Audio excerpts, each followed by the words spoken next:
My life has been full of art forms, and painting came into my life right after I went through a tremendous loss. I lost my fiancee, Christy Hansen, and our daughter, A.Tew. They died in my arms. And I will talk more about that in a later time period. But today, I want to talk about these paintings that I did during my time of grief. As you can imagine, if your house is one day full of hopes and dreams and happiness and love and warmth, and then within just moments, your whole life feels drained out, and then that's where I was, and all of a sudden coming home to an empty house, a cold house. I needed something to fill it up, and these paintings became something that I started doing in the evening when I was at home and I could not sleep. The unique thing about drip art is that it's often in the art world kind of kicked off to the side, or everyone thinks that they may be able to do this, which is true. Everyone could do this. The difference between good drip art and bad drip art, and about 98-99% of the drip art that you see in the world is very bad. The 1% is really neat to see and behold. The difference is that for me in my grief, I had to express myself. Our emotions, what we feel, whether it's love, hate, fear, they're true, they're authentic, and I needed to express that. How painting helped me was that in drip art, you create an expression, and that expression may only take a couple of seconds of what I was feeling, and then I had to leave it alone and walk away.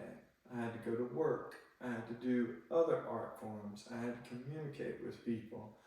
And then I would come back home the next day and I would take a few seconds and create another expression. And then I had to walk away. This painting took 33 days to create. It is 33 individual expressions of how I felt.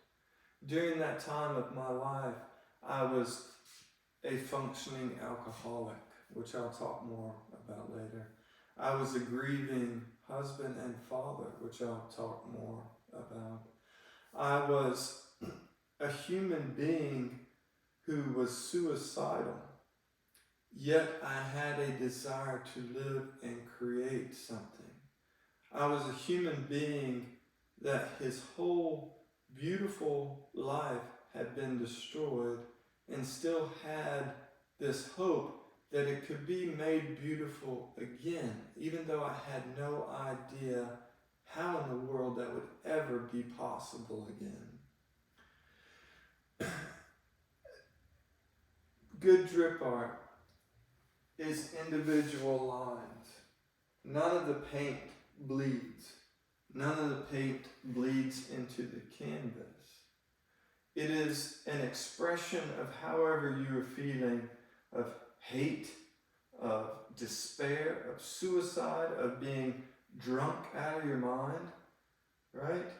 And then leaving it alone, giving yourself a period of grace, of kindness, of love.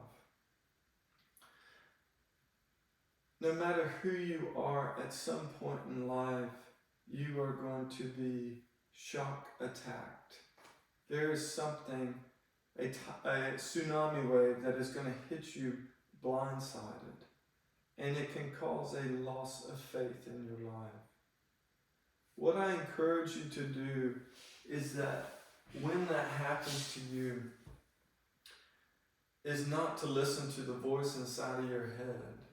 The voice inside of my head told me that I did not deserve a loving wife.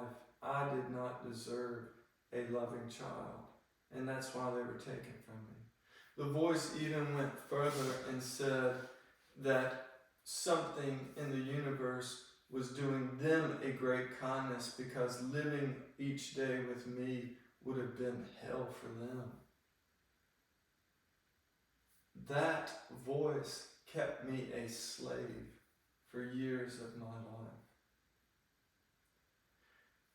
If I would have not given myself that grace period every day to express myself and then to walk away, I don't know what my art, my life would have looked like now.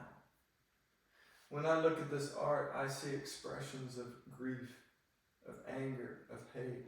I also see expressions of wanting to live, of vibrant, right? You are an artist. Leo Tolstoy wrote the great novel War and Peace. He also wrote this other story called The Kingdom of God is Within You. Leo Tolstoy was a believer, a Christian believer, that through his writing became an atheist. C.S. Lewis was an atheist. Through his expression, through his writing, he became a Christian.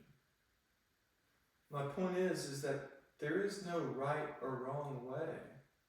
You are an artist. Only you know how to express your art.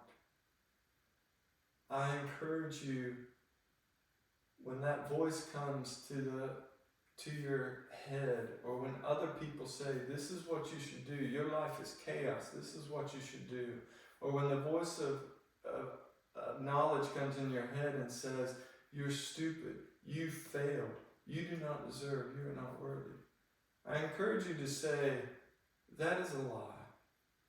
I am an artist, and these are my true feelings. And I encourage you to express your feelings every day, whether it's through painting, whether it's through journaling, whether it's through music, whether it's through hiking, swimming, however you express yourself. Express it, embrace it, and then give yourself a period of grace, kindness, love, nurture. The unavoidable result is that one day you will look back on your life and those periods of tremendous chaos will be beautiful periods of growth in your life. I took what happened to me, what has happened to me throughout my life, and I choose not to relate it as some big melodrama. I choose to learn from it, to take those experiences, the hands that were dealt to me, and create a beautiful work of art, a story out of them. A story that may encourage people, but most of all, a story that keeps me strong and healthy. So, these paintings are unique to me. That's why I'm so attached to them. Thank you. Give yourself love and kindness today.